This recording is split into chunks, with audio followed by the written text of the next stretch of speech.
So hello and welcome दोस्तों, बहुत बहुत स्वागत है आप सभी का मेरे इस यूट्यूब चैनल किक सुबंधु में। तो इंडिया ने तो टेस्ट सीरीज जो कि वो ड्रॉ करा लिया केप टाउन में। 1-1 से सीरीज बराबर हो गई।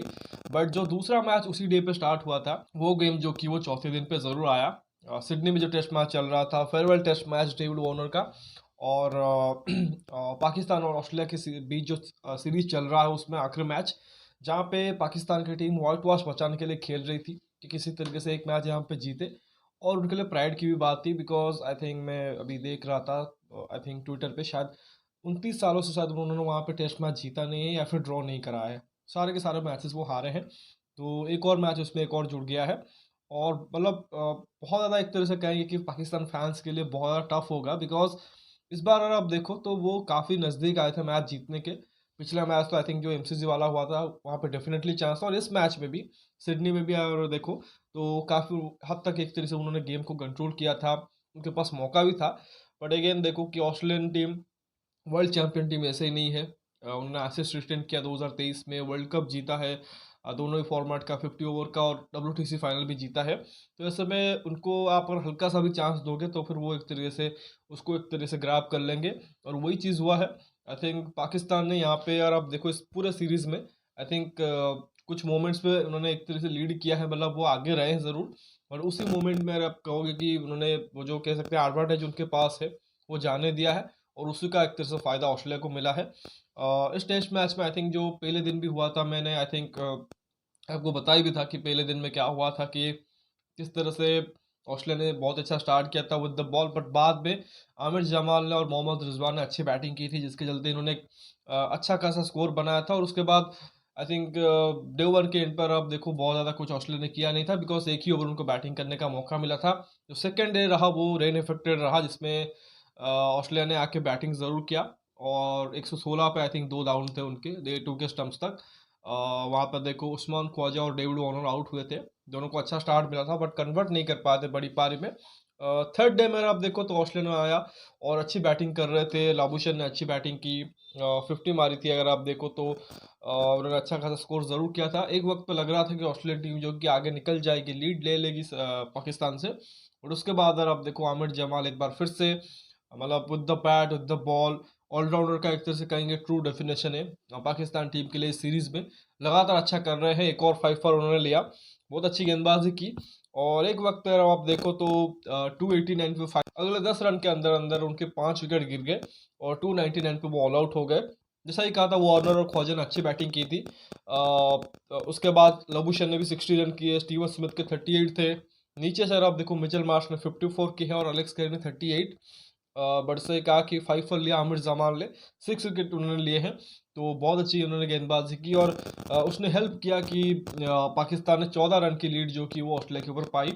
और ये उम्मीद की जा रही थी कि पाकिस्तान जो कि सेकेंड इनिंग्स में आएगा, और आखिरी इनिंग्स जो कि है इस ऑस्ट्रेलियन टूर पे वहाँ पे अच्छा करेंगे। और स्पेशली नज़र थी बाबर आजम के ऊपर, जो कि उनके टीम के मेन बैट्समैन भी है। बट उन्होंने एक तरह से कहेंगे निराश ही किया।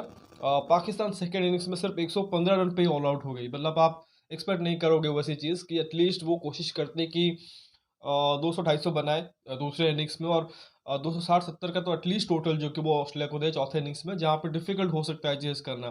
बट एक तरह से कहेंगे कि उनकी जो बैटिंग रही वहाँ पे कोलैप्स हो गई।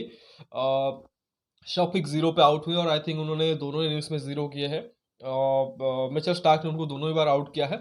और उसके बाद अगर आप देखो जो उनके दूसरे ओपनर थे शाम आयुब, हालांकि उन्होंने अच्छी बैटिंग की है। जब तक खड़े हुए थे अच्छी बैटिंग कर रहे थे, 33 रन किए हैं। शान मसूद कप्तान पहले ही बॉल पे आउट हुए हैं।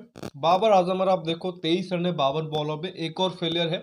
लगातार वो फेल होते रहे हैं सीरीज में। आप देखो एक भी शायद 50 नहीं है 6 इनिंग्स में। और लग रहा था कि शायद कैप्टनसी जाने के बाद वो थोड़ा सा आउट ऑफ प्रेशर होके बैटिंग करेंगे, फ्रीली खेलेंगे। बट लग रहा है कि कैप्टनसी जाने के बाद और भी ज़्यादा प्रेशर में आ गए हैं, क्योंकि एक्सपेक्टेशन उनसे और भी ज़्यादा बढ़ गई है एज बैटर। और उसी के चलते वो फेल हो रहे हैं। और ऐसा नहीं है कि बहुत ज़्यादा टफ कंडीशन है। इस बार तो वो पार्ट टाइमर ट्राविस हेड से आउट हुए हैं।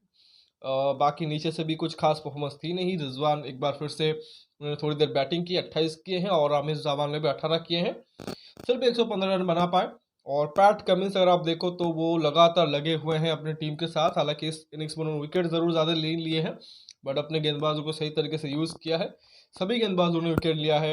इवन ट्राविस हेड ने जैसा ही कहा कि बाबर को आउट किया है। हेजलवुड ने 4 आउट किए, जिसमें आई थिंक एक ही ओवर में उन्होंने 3 आउट किए थे। कुछ 58 पे 2 था पाकिस्तान, और सडनली जब तीसरे दिन का एक तरह से स्टम्प्स हुआ, वो 67 पे एक तरह से 7 आउट हो गए। देखो तो चौथे दिन अगर आप देखो तो उन्होंने आके थोड़ी देर बैटिंग जरूर की, बट बहुत ज़्यादा एक तरह से लीड नहीं ले पाए, और उसी के चलते सिर्फ 129 रन की लीड मिली उनको। और 130 रन का जो टोटल था ऑस्ट्रेलिया ने बहुत ही आसानी से, अगर आप कहेंगे कि वनडे के अंदाज में ही 2 विकेट खोकर बना लिया है।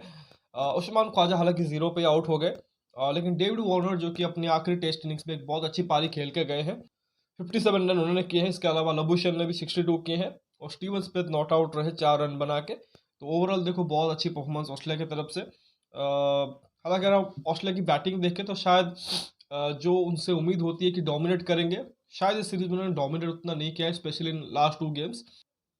हालांकि गेंदबाजी ऐसी रही है जहां पर आप देखो तो पाकिस्तान ने उनको बहुत ज़्यादा मौके भी दिए हैं, और साथ ही उन्होंने बहुत अच्छी एक तरह से वहाँ पे गेंदबाजी भी की है।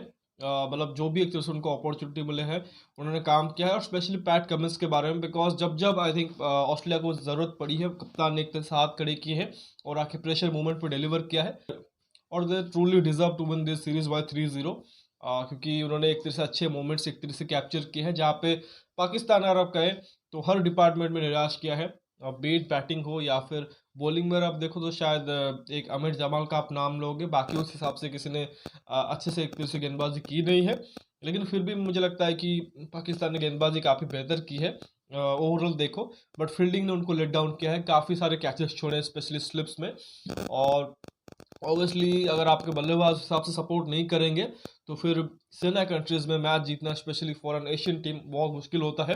अगर आप याद कर रखो, जो हमने 2 बार वहाँ पे जाके सीरीज जीता है इंडियन टीम ने, उसमें गेंदबाजों का था प्रमुख एक तरह से हाथ रहा है, लेकिन साथ ही बल्लेबाजों ने भी अच्छे से रेस्पॉन्ड किया है, तभी जाके हमने सीरीज जीता है। बट यहाँ पर आप देखो उनके बल्लेबाजों का जो फॉर्म रहा है बहुत ही खराब रहा है, और उसी का आप एक तरीके से अंदाज़ा लगाओ। मैं अभी आपको अगर स्कोर कार्ड बताऊँ कि किस तरह से उन्होंने बैटिंग किया है ओवरऑल, अगर आप देखो तो टॉप के जो 5 रन गेटर है वो सारे के सारे ऑस्ट्रेलियन के सीरीज में। और मिच मार्श ने अगर आप देखो तो 344 रन किए हैं 86 के एवरेज से। फिर वार्नर ने ऑलमोस्ट 50 के एवरेज से 299 रन किए हैं। उस्मान ख्वाजा ने 36.67 के एवरेज से 220। लबुशेन ने भी 207 रन किए हैं 41 के एवरेज, और स्टीवन स्मिथ ने ऑलमोस्ट 39 के एवरेज से 194 रन किए हैं। अगर आप देखो सभी ने 3-3 मैचेस खेले हैं, 6-6 इनिंग सभी को मिले हैं, बट यहाँ पे देखो टॉप 5 जो रन गेटर है वो ऑस्ट्रेलियन है। उसके बाद कहीं 6ठे नंबर पे रिजवान आते हैं जिन्होंने 2 ही मैच खेला है, और उसमें भी अगर आप देखो उन्होंने नियरली 49 के एवरेज से 193 रन किए हैं। पहले मैच में उन्होंने आई थिंक सरफराज अहमद को खिलाया था, जो कि और भी ज़्यादा एक तरह से कहेंगे कि ब्लंडर था। बाकी देखोगे तो रिजवान के बाद शान मशहूद है, उनके 30 की एवरेज है, 181 रन बना है, मतलब ठीक ठाक है, बट आप उनसे बहुत एक्सपेक्ट ज़्यादा करते हो। लेकिन सबसे ज़्यादा निराश क्या है वो है बाबर आजम। और आप देखो तो आई थिंक 126 रन है उनके 21 की एवरेज से, एक भी 50 शायद वहाँ पे नहीं है। इनसे आगे तो आमिर जमाल के हैं, उन्होंने 28 के एवरेज से 143 रन किए हैं। मतलब एक गेंदबाज के लिए ये एवरेज रखना और ये रन बनाना बहुत एक तरह से बड़ी बात है, क्योंकि उन्होंने विकेट भी लिए हैं। और बाकी और बल्लेबाज देखो तो शौद शकील, इमामुल हक, आगा सलमान, इन सभी ने एक तरह से निराश ही किया है। तो ऐसे में बहुत ज़्यादा एक तरह से मुश्किल हो गया पाकिस्तान के लिए सीरीज़ बचा पाना, तो निराश ही उन्होंने किया एक तरीके से। हाँ, अगर गेंदबाजी की बात करेंगे शायद वहाँ पे आमिर जमान का नाम आई थिंक टॉप 2 में रहेगा। अगर आप देखो तो कमिंस ने 19 विकेट निकाले हैं 3 मैच में, जबकि आमिर जमान ने 18 विकेट, तो बिल्कुल नेक टू नेक है उनके साथ। लेकिन जो सेकंड बेस्ट अगर आप कहें तो पाकिस्तान के लिए वो है शाहीन अफरीदी की, जिन्होंने 8 विकेट निकाले हैं। तो मतलब देखिए डिफरेंस कितना है, 10 विकेट का डिफरेंस है। जबकि कमिंस के बाद अगर आप देखो तो लायन ने 13 लिए हैं, स्टार्क के 12 है, हैजलवुड के 11 है। दैट मीन्स कि ऑस्ट्रेलिया ने अगर आप देखो तो टीम एफर्ट दिया है। जिस तरह से उनके बल्लेबाजों ने ऑलमोस्ट सभी ने रन बनाया है, उसी हिसाब से उनके सारे के सारे गेंदबाजों ने भी विकेट लिए हैं। बट जहाँ तक पाकिस्तान की अगर बात करोगे तो जो उनका बेस्ट है उसके बाद अगर आप सेकेंड बेस्ट देखोगे तो बहुत नीचे है। आई थिंक वही रीज़न रहा है कि इंडिविजुअल एक तरह से कहेंगे परफॉर्मेंस पर पाकिस्तान ने डिपेंड किया है, और वही शायद रहा है कि कभी एक सेशन में अच्छा कर दिया है, कभी 2 सेशन में अच्छा कर दिया है, बट ओवरऑल कहे तो जो टेस्ट श्रृंखला रही है उसमें उस हिसाब से परफॉर्मेंस नहीं रही है। खैर अगले बार का पाकिस्तान एक तरह से ऑस्ट्रेलिया में जाएगा सीरीज़ खेलने के लिए, टीम क्या होगी, क्या वहाँ पे भी एक तरह से जीत पाएंगे कि नहीं, वो तो बड़ा सवाल है। बट फिलहाल वही है कि वो आगे की एक तरह से प्रिपरेशन कर सकते हैं, और जिसमें I think T20 world cup एक तरह से उनमें नज़र में होगा, बिकॉज शेड्यूल जारी हो चुका है और इंडिया पाकिस्तान का भी डेट आ चुका है। तो उसके लिए अभी से एक तरह से हाइप बनेगा। आई थिंक 9 जून को मैच है न्यूयॉर्क में, 7:30 या 8:30 बजे मैच है एग्जैक्टली, मुझे भी मैंने देखा नहीं है टाइमिंग। तो उसके बारे में बात करेंगे, बट फिलहाल बस इस वीडियो में बस इतना ही। आशा करता हूँ कि वीडियो ज़रूर आपको पसंद आएगा। वीडियो को लाइक करना मत भूलिए, साथ ही चैनल को सब्सक्राइब और शेयर कर दीजिए दोस्तों तक। कमेंट सेक्शन में अपना राय ज़रूर रखिए, और आपको क्या लगता है कि पाकिस्तान की इस हार की वजह क्या रही, उसके बारे में ज़रूर बताइए। और बाकी नोटिफिकेशन की घंटी दबा लीजिए ताकि हर एक वीडियो की अपडेट आपको टाइम पे मिलती रहे। मिलता है अगले वीडियो में, तब तक के लिए धन्यवाद। जय हिंद।